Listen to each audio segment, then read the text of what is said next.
আসসালামু আলাইকুম ওয়া রাহমাতুল্লাহ। হাদিস শরীফে তালাককে নিকৃষ্ট হালাল বলা হয়েছে। দুটো জীবন বাঁচানোর জন্য শেষ পর্যন্ত এই পদ্ধতিটি খোলা রাখা হয়েছে, কিন্তু তালাক ব্যাপকভাবে প্রয়োগ করার জন্য রাখা হয়নি। শরঈ ওজর ব্যতীত যদি তালাক হয়, সে তালাকে কোনো কল্যাণ নেই।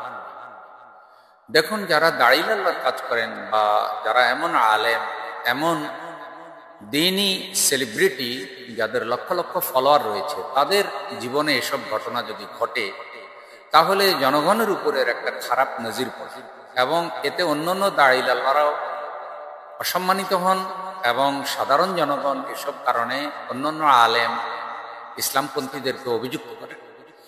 সেজন্য যারা সেলিব্রিটি পর্যায়ের আলেম বা যাদের অনেক ফলোয়ার রয়েছে, অনেক উচ্চশিক্ষিত, দাঁড়িয়ে আল্লাহর কাজ করেন, এসব ব্যাপারে তাদেরকে অনেক বেশি পরিমাণে সতর্ক সাবধান থাকা উচিত।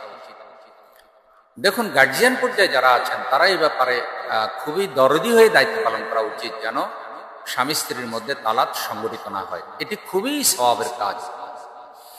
একবার হযরতে আলী রাদিয়াল্লাহু তাআলা আনহু এবং ফাতেমা রাদিয়াল্লাহু তাআলা আনহার মধ্যে একটি সমস্যার সৃষ্টি হয়েছিল। রাসূল সাল্লাল্লাহু আলাইহি সাল্লাম খুব বেজার ছিলেন, তার মুখে হাসি ছিল না। এক পর্যায়ে রাসূল সাল্লাল্লাহু আলাইহি সাল্লাম হযরত আলী রাদিয়াল্লাহু তাআলা আনহুকে ডাকলেন। তিনি তখন মসজিদে শুয়েছিলেন কাত হয়ে, তার গায়ের থেকে চাদরটা পড়ে গিয়েছিল।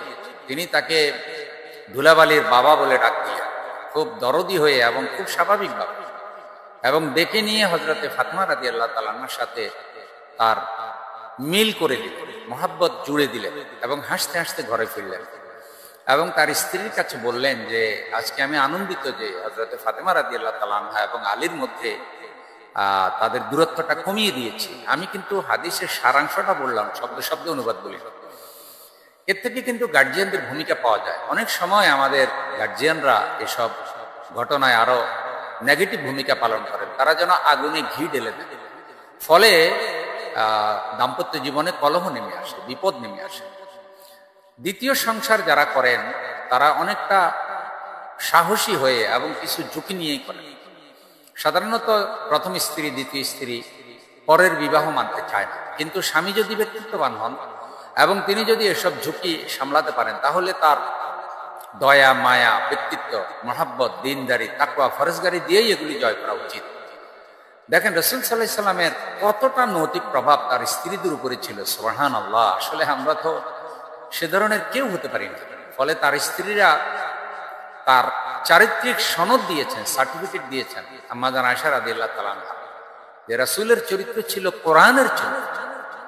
তো এই যে স্ত্রীদের উপরে রাসূল সাল্লাল্লাহু আলাইহি সাল্লামের যে প্রভাব, আমাদের স্বামীদের জন্য এখানে অনেক নসিহা রয়েছে। স্বামীরা খুব ধৈর্যশীল হতে হয়, ব্যক্তিত্ব সম্পন্ন হতে হয়, তবে কোনোভাবেই স্ত্রীকে ফাঁকি দিয়ে সেখানে যেন অনৈতিক সম্পর্কে জড়িয়ে না পড়ে। অনেক সময় দেখা যায় স্ত্রীরা যখন স্বামীদের বিরুদ্ধে অভিযোগ দেয়, একাধিক বিয়ের ক্ষেত্রে যতটা অভিযোগ থাকে তার থেকে বেশি অভিযোগ তারা স্বামীদের অনৈতিক সম্পর্কের ব্যাপারে দেয়।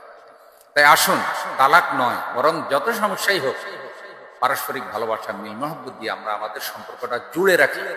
যারা স্বামী স্ত্রী আছেন তাদের সম্পর্ক আল্লাহ যেন জান্নাত পর্যন্ত কবুল করেন, এবং দুনিয়াতে যত কষ্টই হোক না কেন, খবরদার তালাক শব্দ উচ্চারণ করবেন, তালাক শব্দ উচ্চারণ করবেন। এক বর্ণনাতে এমন বলা হয়েছে যে স্বামী যদি স্ত্রীকে তালাক দেয়, ফেরেশতারা লানত দিতে থাকে যে দ্বিতীয় শব্দটা আর বলিও না, অন্যায়ভাবে যদি তালাক দিতে থাকে। শরঈ ওজরে তালাক হয় না, বেশিরভাগ তালাক এখন ব্যক্তিগত কারণে হয়, জাগতিক কারণে হয়, অনৈতিক কারণে হয়, লোভ লালসার কারণে হয়। আল্লাহ আমাদের সকলকে হেফাজত করুন।